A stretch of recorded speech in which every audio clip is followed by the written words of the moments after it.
A Labour MP, Rosie Duffield, has been forced to withdraw from election hustings this weekend because of death threats.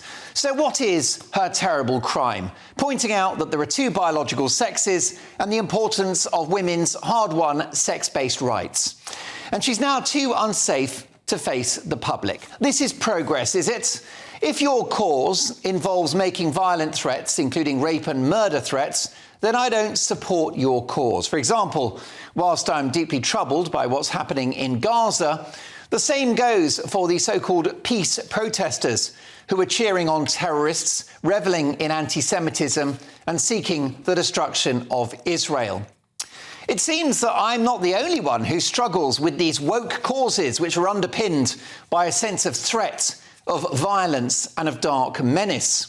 Top Gear and Grand Tour star James May is in a bit of trouble himself. No, his vintage Ford Mustang hasn't broken down. He's not having clutch problems with his Ferrari Testarossa.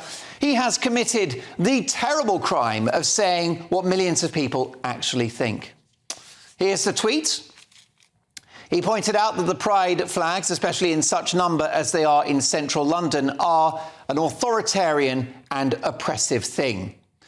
Of course, he's right. Whilst Pride was originally founded to celebrate gay rights, something of which I'm a passionate supporter, it has since been hijacked by the woke Taliban of Islington, North London, who will have you believe that you can change your sex, that there are hundreds, if not thousands, of genders which can change several times in a day. And there's something called gender neutral, which means you're not anything.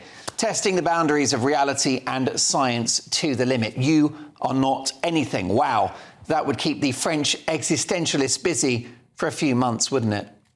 This authoritarian cult has seen the likes of best-selling author J.K. Rowling face daily death and rape threats for stating that there are men and there are women, and that women should continue to have exclusive access to female sport, female changing rooms, female toilets and female-only wards in hospital.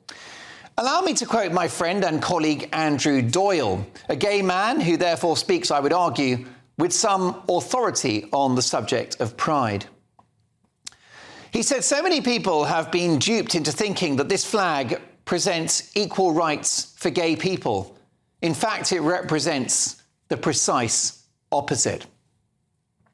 Now, I loved the old Pride flag and waved it proudly in the past, but this new flag, Pride 2.0, which has been grinding James May's gears, represents a movement which thinks it's okay to prescribe children and teenagers with puberty blockers, which literally stops their bodies developing.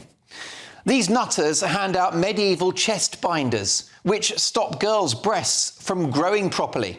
And this is a movement which calls the mutilation of children, including the removal of reproductive sex organs, as gender-affirming care. The flowery words there doing a lot of heavy lifting. This is a movement which has seen a male double rapist accommodated in a female prison. Isla Bryson, real name Adam Graham, currently suing the Scottish prison authorities for being misgendered. You couldn't make it up.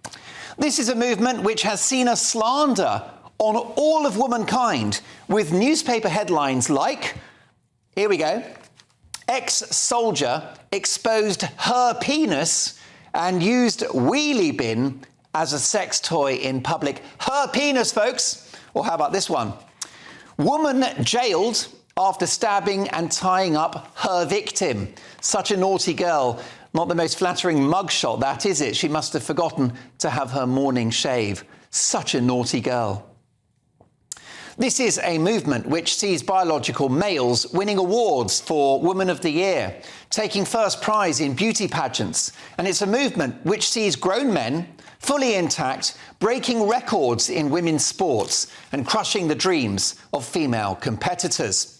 All at the same time, whilst putting those girls through the hell of seeing her private parts in the changing rooms, as happened with crap male singer who became world-beating female swimmer Leah Thomas. This is progress, folks. Do keep up. The original principles of Pride are a wonderful thing, but are long gone. alienating large portions of the gay community who consider this movement to be deeply homophobic. Why is that? Well, because boys and girls who may well previously have turned out to be gay have instead been placed on a path to change their sex, with the irreversible health risks involved as well as the psychological damage. Many call it a form of gay conversion therapy, not letting them be gay. This is a movement which tells lesbians that they are a bigot if they're not attracted to a trans woman, which is a biological male calling himself female. One high-profile dating app now prevents lesbian women from selecting a biological female partner when hooking up with someone online, meaning that when they go on the date, they could find more than they bargained for. And this is progress, is it? This is a movement which sexualises children with graphic lessons in class, and in which raunchy drag show acts are given top billing in primary schools. This sexist, homophobic and scientifically illiterate incarnation of pride is now a month long, but we shouldn't give it 5 minutes of our time. Pride comes before a fall, and this can't fall soon enough.